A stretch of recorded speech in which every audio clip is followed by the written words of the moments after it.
If your creative push has helped you, you can help the show by shopping on Amazon.com. All you have to do is head to yourcreativepush.com/Amazon. That will take you right there, and you can shop how you normally would. A small percentage of your purchases will go directly to helping cover the costs of creating, hosting, and maintaining your creative push.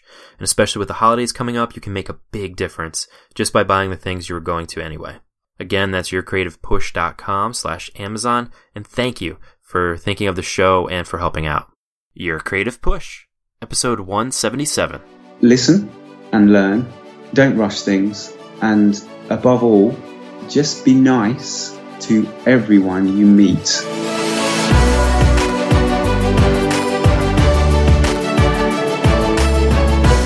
Welcome to Your Creative Push, the podcast that pushes you to pursue your creative passions.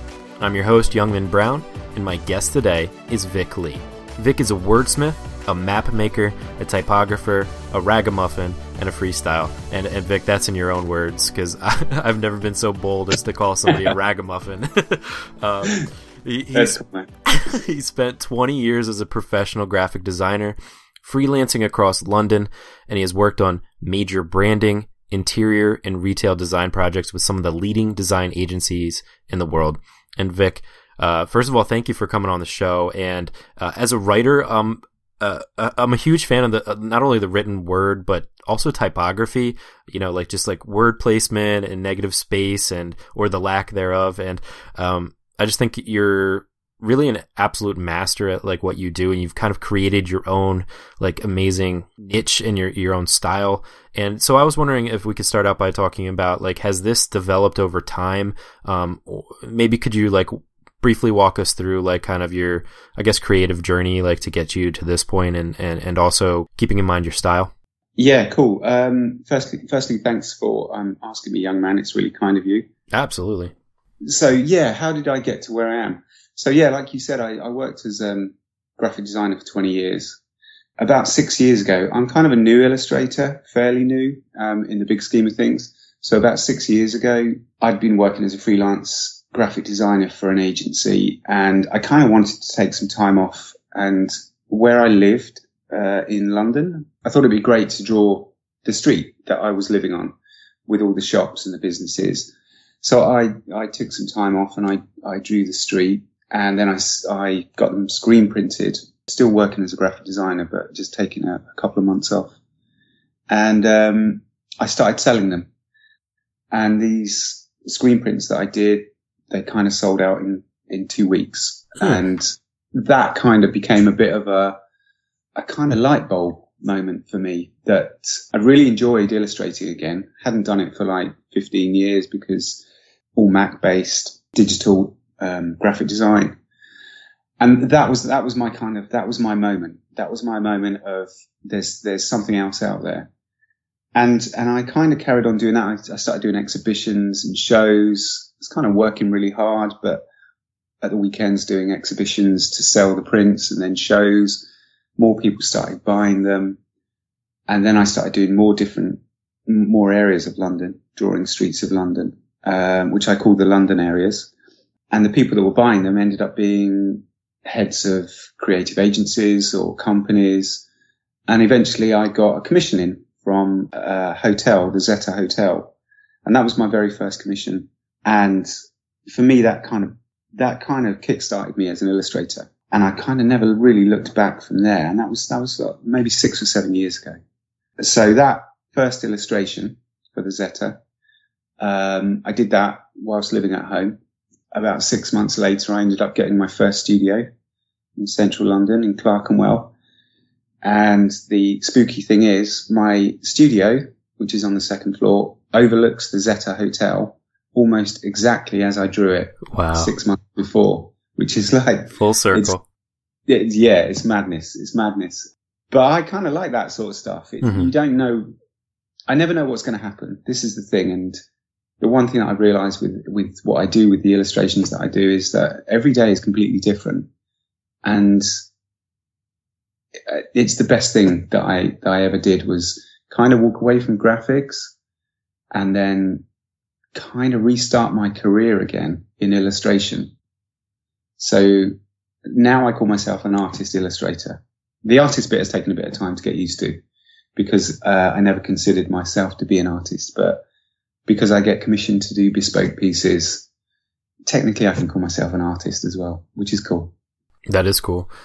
Before we move on from this, so you mentioned that you sold so much in the first 2 weeks. Was that mostly from the people that live there on that street, or was that did you like kind of have an audience at that point? Yeah, no, I had no audience, like literally nothing. So this is in a little place in London called East Dulwich, and we have a website in the area called the East Dulwich Forum, and it's kind of like a buy and sell local thing that you can have something in your house and you sell it, or you're looking for services. So it's kind of a little community thing. So I put the prints on there, and the locals just snap them up. And I think I realized, because I play with history as well. So I look at the inner workings of areas, and there's so much history that I'm not going to say history, actually. I'm going to say stories. There's so many stories that people have from living in an area that we, especially the older generation, that they don't talk about anymore because they don't see it as kind of relevant. But it's the little things they do when they're growing up, like finding a tunnel that links two buildings together in central London that they used to play in when they were sort of 6 years old in the 50s. And it turns out that they're kind of Masonic lodges that link up, jails. And it's honestly, London is it's nuts for the amount of secret histories that this place has got. So I play about with that quite a lot in my work. It's not just about illustration. It's kind of about bringing memories back to life for people, but also keeping memories alive as well. I think it's really important. So the people that bought the prints were local people. I started kind of going across different parts of London, Columbia Road in the east, Portobello Road in the west, Church Street in the north. So all of a sudden this one print became 30 prints from different areas of London. So I started reaching out, and you realize how proud Londoners are of their areas, to the point where they don't leave them. So I'm kind of trying to think, in America, if you had like a small town, you'd kind of live in that small town, and then every now and again you'd venture to another town, but you'd always come back to your small town because you'd feel proud of it, and how you kind of grew up in that place, and all your friends are there, and the restaurants and the people that you know in the local community. So it has that. London has that feel about it, but you just have to know where to go. Sure, and I think a lot of people can gain a lot from that. It's roots, roots run deep, and and like you said, it doesn't have to be necessarily spoken, but it's even if you do venture off, it's like wherever you started out, wherever you call home, wherever you were kind of born and raised, it's a part of you, like whether you like it or not, it's a part of you, and that nostalgia will always be there. And the one really important thing I think that shouldn't be glossed over is, and we try to bring this up on the podcast, is for people that are trying to make a living or trying to sell work. Sometimes it's really important to just find people who aren't necessarily interested in art, but are interested in that nostalgia. People who would never think to buy art, they show up and they see like a work of art about their home street, their hometown, and all of a sudden, like, they have to buy that. You know what I mean? And I think it's really important to find your own niche like that, to find kind of a market that you own. You know what I mean? Yeah. I mean, the one word you said was nostalgia. And I think, that is such an important word. We have romantic views of different things. So I've just turned 50. I don't feel 50, it's just a number, but, my nostalgia is kind of growing up with black and white photography. So that's, when I was a kid, that's cine films, black and white photography. And even now, people still use black and white photography because it evokes an image of nostalgia, and it's a romantic view that we still grasp onto. And my work is very nostalgic as well. So if you look at my murals that I do, it kind of covers because I use type in a different way and I use really flamboyant decoration in my work, I get, when I meet people, if I'm doing a live mural or I'm in an office or a studio, people come up and give me different variations of what they see. So some people say it might be like a circus, or, you know, graphics that you see on a barge, or old packaging, or films, or tattoos. My work is kind of very different things to different people. Mm-hmm. And to me, that's really important, because I don't want it to be one thing to one person. I want it to evoke a different memory or a different feeling for every person that sees what I do. And that means that I've kind of reached a wider audience as well, which is fantastic.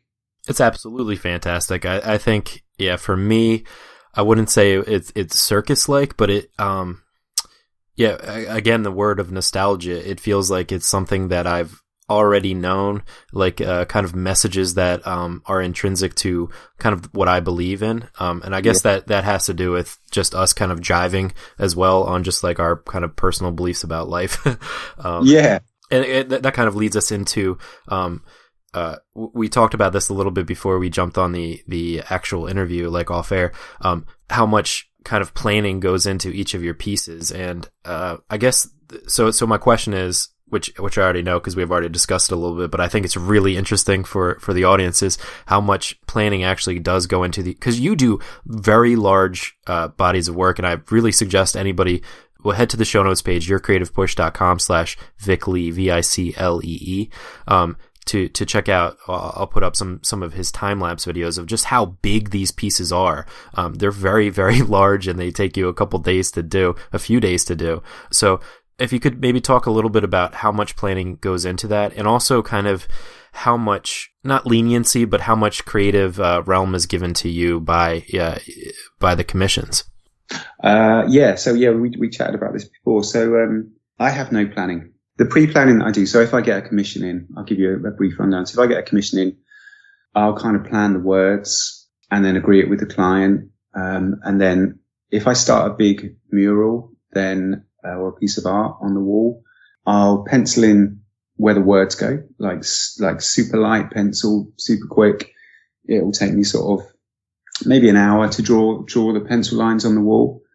Then I take a step back. I drink a lot of coffee. Coffee keeps me going, but it just gives me that little sort of kick to sort of kickstart the day as well. So I'll have a coffee and that's it. I just go for it.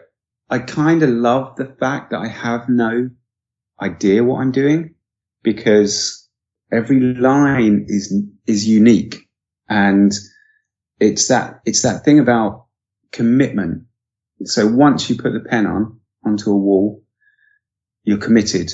So you just have to go for it. Mm. And, you know, it's great because when I see my clients, I mean, I'm talking like Nike, Virgin, Jaguar, you know. Amazing clients. Yeah. Amazing, big, massive clients.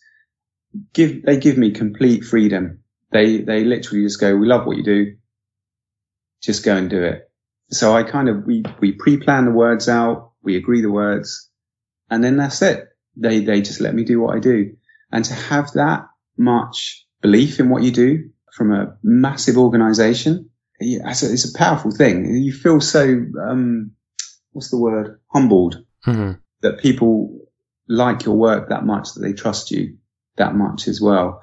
And that's the thing. I don't take it for granted. I will be 110% in what I do.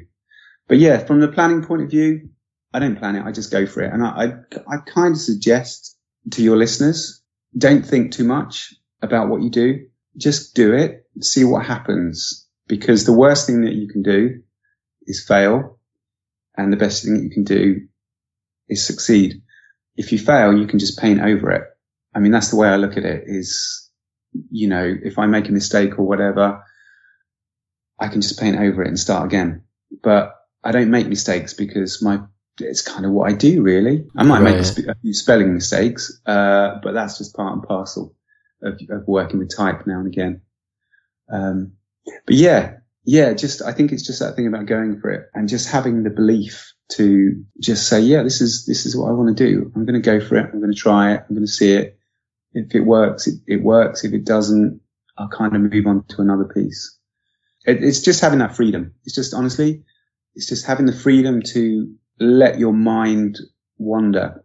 And that's the other thing as well, is for me, it's kind of like meditation. I can zone out. I remember I did a mural for Virgin Atlantic in LAX airport. I watched that video. It's so good.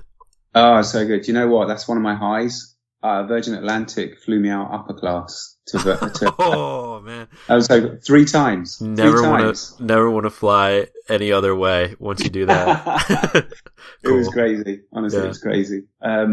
So this one day is about, because it was a kind of like a work site, because a lot of people going through, a lot of people were working on the Virgin Lounge, so it was closed off to the public, but there was probably 40 or 50 guys in there working away, and there was me doing this mural whilst all this was going on. Anyway, about 3 days in, I kind of was drawing, and I suddenly thought, it's really quiet in here. So quiet. And it's not, it was never, you can always hear noise and drilling and stuff going on. And I stopped. I turned around, and there were 40 construction workers sitting behind me, having lunch, watching me. Wow. And it was the most amazing thing. And it was just like, because I was kind of lost in my own headspace, drawing and just focusing on the art and the wall, I completely zoned out. And it was just that moment of turning around, and they were just in complete silence, just chewing sandwiches, just watching me. That was kind of like a fun moment for me. That's so cool. And that was like kind of one of my questions was, when you do kind of start these larger pieces that take you quite a few days, like right up to like 5 or 6 days, right? Yeah. So like, what is that like for you? Is it like kind of ready, set, go, and you're just off to the races? And is it like how many hours a day are you doing it? Or like, do you not want to quit like after day 1 or day 2? Like, do you just want to like go through the night? So I guess that kind of starts to answer the question too. Yeah. I mean, my work, life balance is pretty good. So if I'm on a commission for a big mural, my brain works in a panic mode. So I'll kind of go into a place and I'll meet the client, and just before I start, it's kind of like, right, this is the start date, and I have 5 days in a working live environment. And I'll say to your listeners, you need to go and see my work, because you'll understand how detailed it is. To kind of, this is why I panic on day 1. So I kind of, I'll go in and I will just go for it. Day 1, boom. I'll just be like, right, straight on it. And I'll have done like a third of it in on the first day, just because in my head, I need to make a good start. And, then after that, I walk away day 1 and I go, okay, I have 4 more days. I can relax now. But my working day will probably be 9, 10 in the morning till 4 or 5 on a mural. I don't overwork, because I don't see the point. I'm always illustrating. I'm always doing something. I've started sign writing. I've started, I engrave, I make, I build. I don't just illustrate. I do I'm always doing something. So I kind of fill my time with 70% work, 30% just fun stuff, really. And I think that's important for me is I don't want to get to a stage where I feel like I don't like working, and it's just continuously working and illustrating and feeling like you're just doing commissioned work. So I do my own stuff, and I think that you need to step away from what you do and sort of balance your creative juices somewhere else. So I from a work point of view, from a commission point of view, yeah, I don't kill myself on a job, that's for sure. Yeah, so it's like kind of that one day of just like, as you said, panic to like, oh God, oh God, oh God. And then it's just kind of like enjoying and being able to be in that kind of flow state. Yeah, totally. It's kind of like, like you say, it's like the oh God moment. And then like, hey, this is chill, man. And it's like, I'm going to go and have a 2-hour lunch. It's great. So there's got to be a good balance. Otherwise, I don't want to panic for 5 days, that's for sure. as you were talking there, I was thinking about this. Would you, like, since you don't kind of plan it completely out before you do it or at all, do you ever get a point where you're like, wow, this would be, whether it's a words or an image that you're like, this would be perfect for this right now, but I've already used it in something else? Do you ever get that kind of a thing where you're like, I don't want to copy myself and I don't want to have this thing be like carbon copied onto another thing? Do you ever get that kind of a thing? No, I'll be honest with you, young man, I don't really. I kind of, each piece that I do is completely personalized to the client. Mm-hmm. So because I don't just use typography, I use illustration and illustrative elements, but also very flamboyant decoration as well. Because I don't have anything as reference material, I just have my head, basically. Mm-hmm. So I just do lines and I look at things and just think this would be good here. I don't think about whether I've used it somewhere else, because I don't think that's relevant really for what I do, because even if I have used a design or a pattern somewhere, it will be completely lost in what I do because of the other details in it, basically. So each piece is completely different in my mind.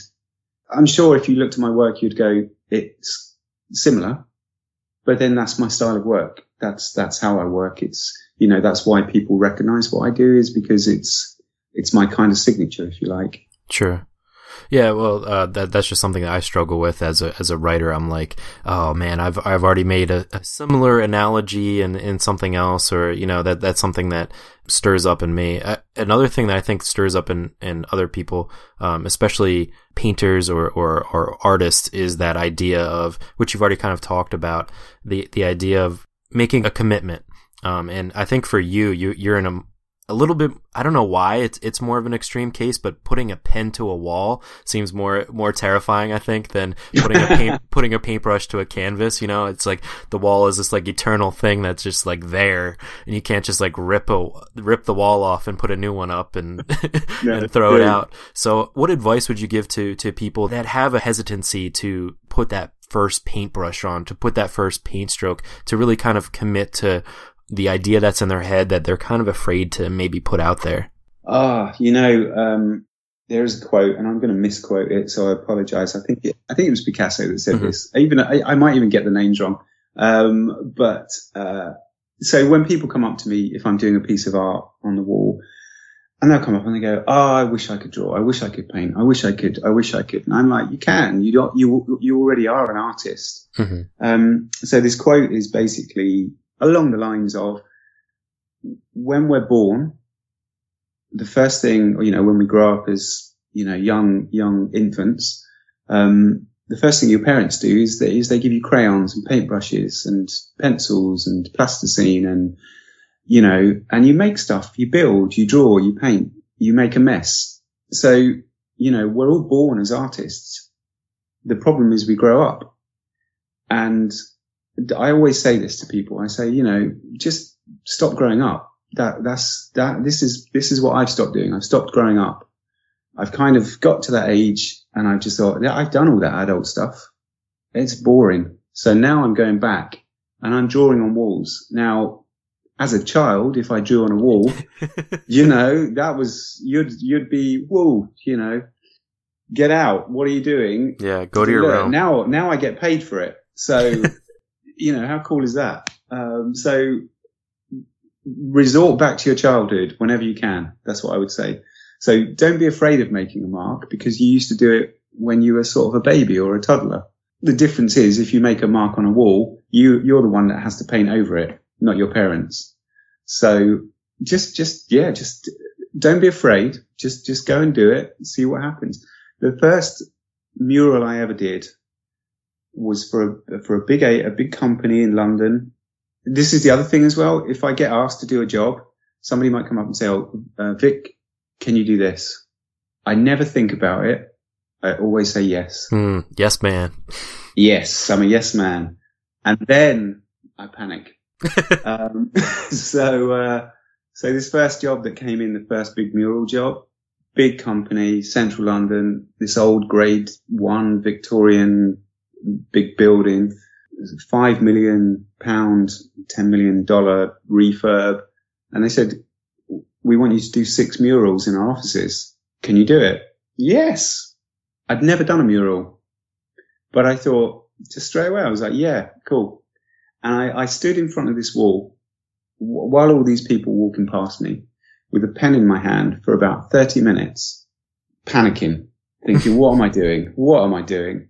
And as soon as that pen, I use big graffiti pens, by the way, Molotow pens. So they're kind of like really great ink coverage. So this pen, the first moment I put the pen on the wall and I drew the first line, that was it. I was hooked. That was it. It was just like, this is like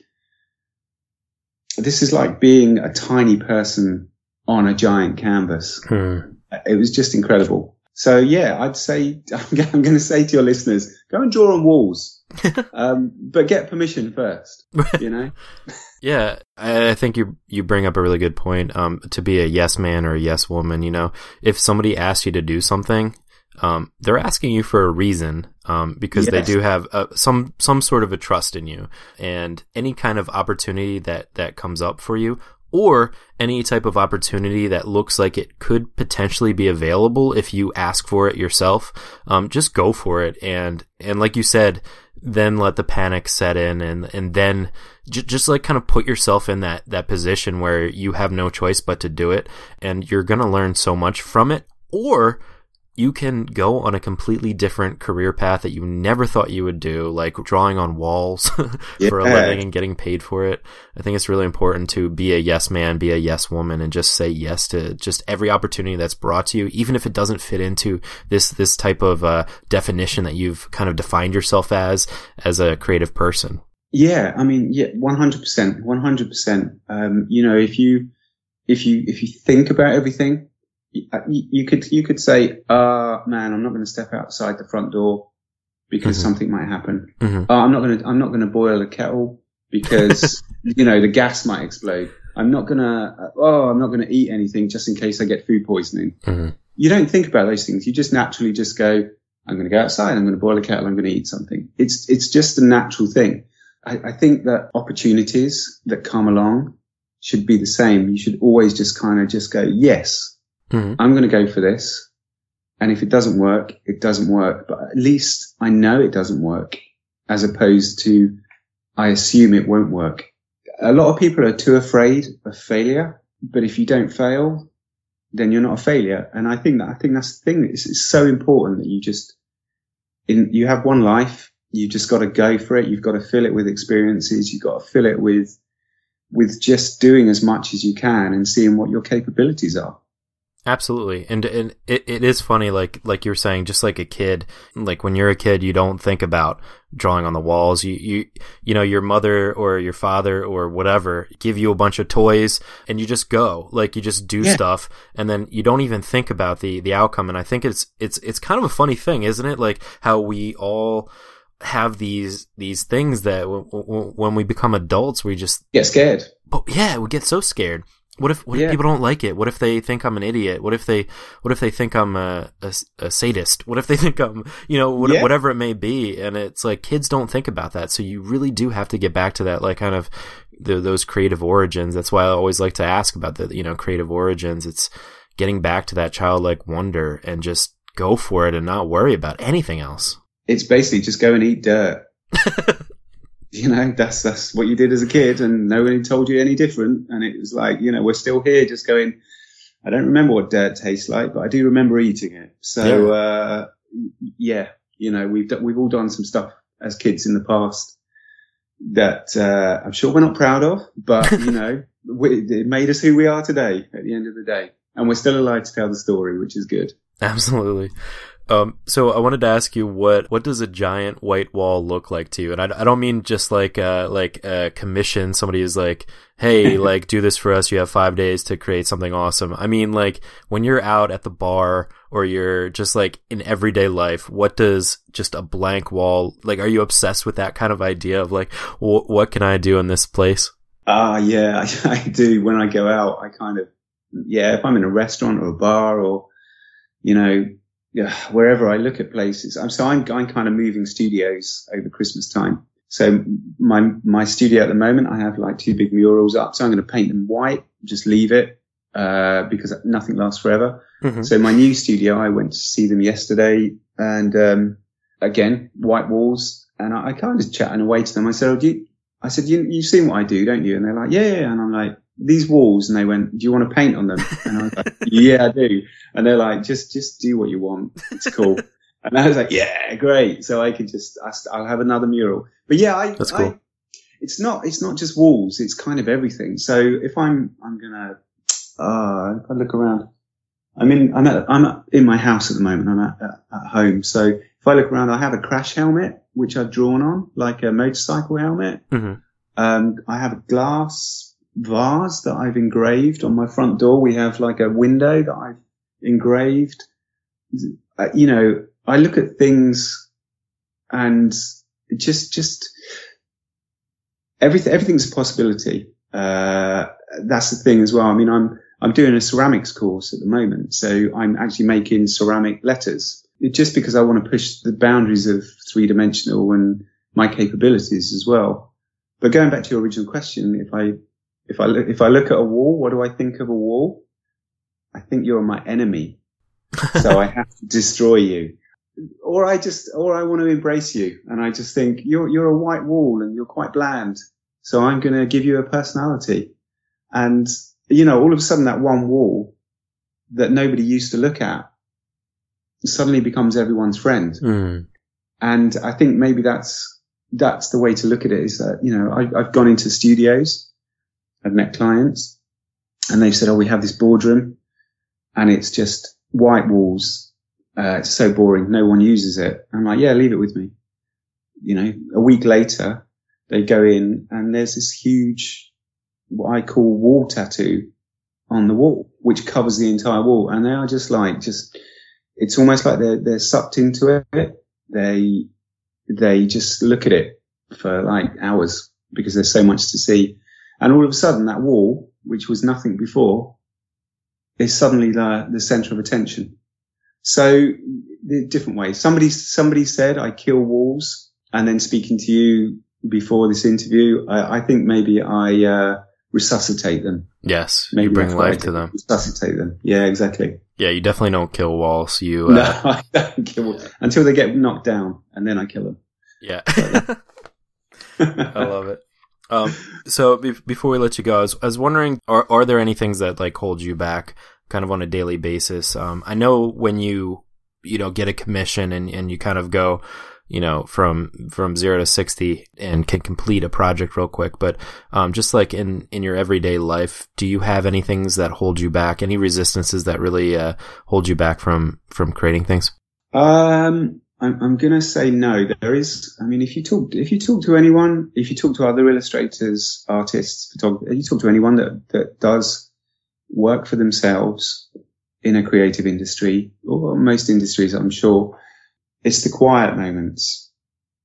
And I think that's the hard part is, so for the past 7-8 months up until September, I had solid work. I'm quite lucky because I have a lot of people that sort of ask me for different things. And I send a lot of quotes out. I had a lot of interest. I send a lot of quotes out, and for the past 2 months, it's kind of gone quiet. So when you go from being super busy to complete quiet, mm-hmm. It's really difficult. And anyone who works for themselves will say the same thing. You panic. You have that moment of, I'm not getting any work. I'm not getting any money.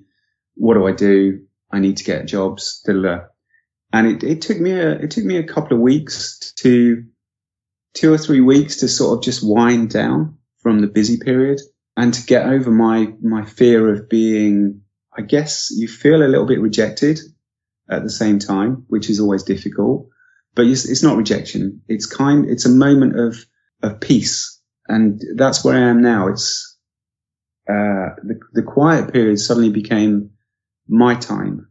And I started doing my own work. I started doing some illustrations for myself, maps of London, and just refocusing and regrounding myself. And I think, I suppose the the fear is the quiet time, and you kind of have to face that quiet time and turn it to your advantage and refocus where you are and just go, well, maybe I shouldn't be busy constantly. Maybe I need to have that downtime to recharge myself. The fear is the quiet time, but you just got to get over it and move on to do your own stuff at the end of the day.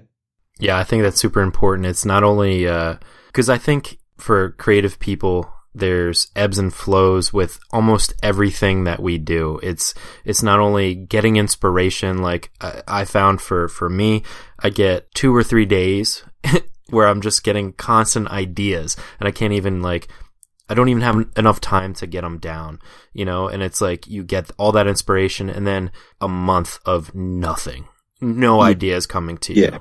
Yeah. So I think there's ebbs and flows with that. And I think there's also ebbs and flows with the business aspect of it. And I think you bring up a really good point to almost embrace the ebbs, to embrace those quiet moments and to be able to be take a breath. And I'm super happy to catch you in a quiet moment too, so that we could get you on the show. That's cool. Yeah. There's, that's what it's all about. We don't, you shouldn't. Somebody said the other day, I met them, and they said, "Oh, what are you going to do when you retire?" And I said, "I have nothing to retire from." I said, "This is it. I'll be doing this till the day I die. This is not work for me. This is my love. This is my passion. This is the thing that makes me just so happy. It's not a job. If people ask me to draw stuff, illustrate stuff, I get, I've had about 3 or 4 requests this week from mint companies to walls to advertise. No day is the same. And, I don't sit behind a desk. I'm going to say as well, so if I go and do a talk at a university, they always say, why is your work in black and white? It's always 90% black and white. And, I say to them, it's because I'm lazy, because I can't be bothered to color it. And I kind of say it jokingly, but I'm not lazy. I'm a workhorse, but I don't work solidly from 9 till 6 every day. I don't work 7 days a week. I don't work 12 months a year.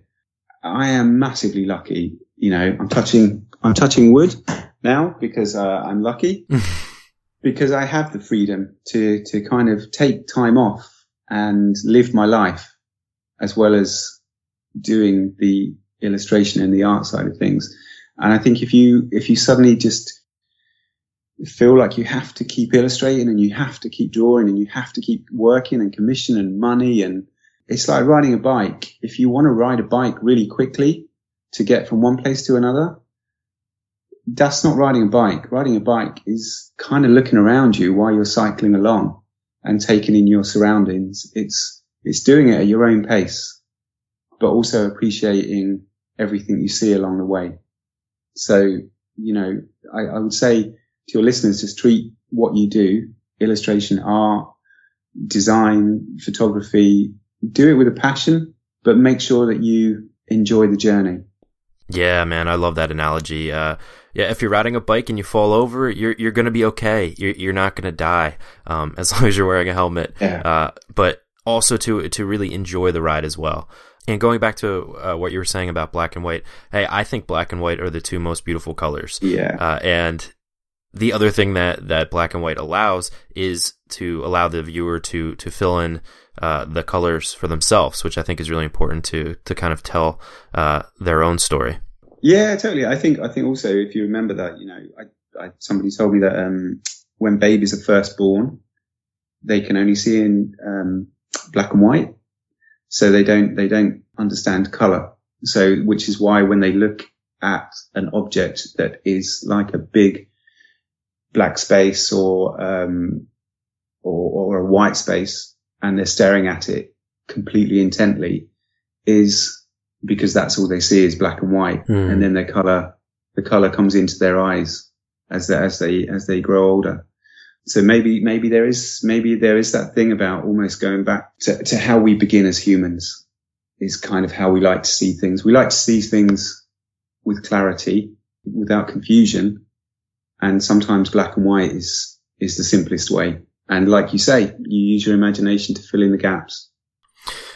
Vic, before I let you go, it's time for the final push. This is where I ask you to reach to the microphone, grab the shoulder of one of the listeners that you've really inspired today, and just give them your best words of advice and really push them to pursue their creative passions. Okay, so I always say this this is from 20 years of working as a graphic designer. And I say this to any universities or schools that I go and talk at, is listen and learn. Don't rush things.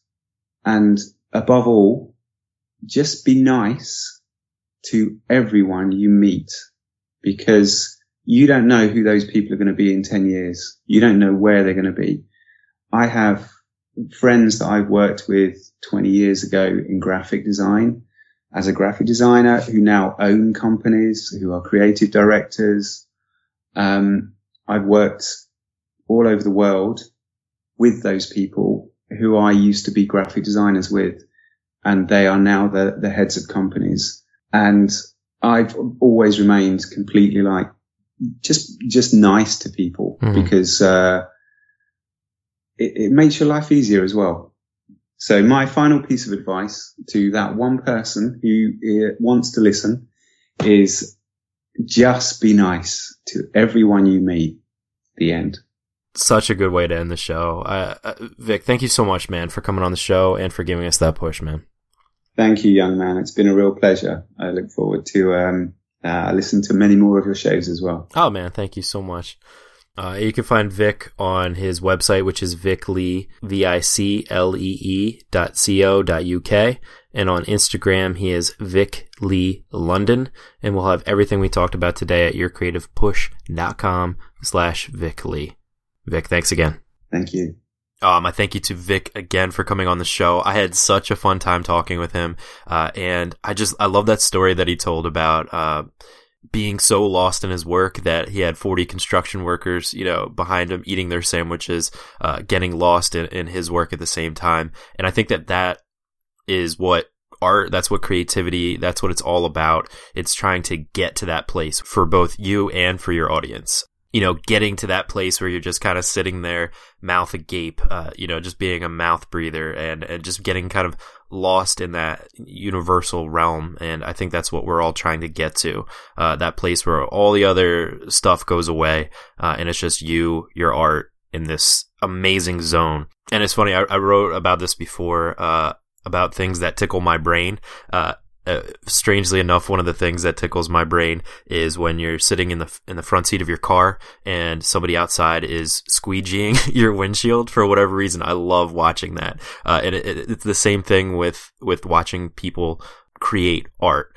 And I think it helps that I have no kind of artistic skills, so it's easier for me to kind of get lost and when I'm watching somebody drawing or painting and just staring at it and just getting chills while I'm seeing this very basic kind of communication. It's a wonderful thing to be a part of, and I think it's even better when you're the one that is actually creating it. And to get to that place, you have to get out of your head. Even if you don't have 40 construction workers sitting behind you, I think you'll find that your audience will get so locked into what you're doing that way, with their mouth agape, perhaps. The faster you can get out of your own head to get to the point where you're sitting there mouth agape. I know it's easier said than done, but if you can try to get to that place, I think that you will create much more honest work, much superior work, and something that when you're done, you'll be much more proud of, if you can get all those questions, all of those doubts, all of those concerns out of your head while you're creating. But that's all I've got for you today. Hopefully you were inspired to go and get your work done. So go and get it done, and we will be here for you on Monday. If you need the push again, have a wonderful weekend, be productive, get some amazing work done, and we will see you next time. I love you all. Bye.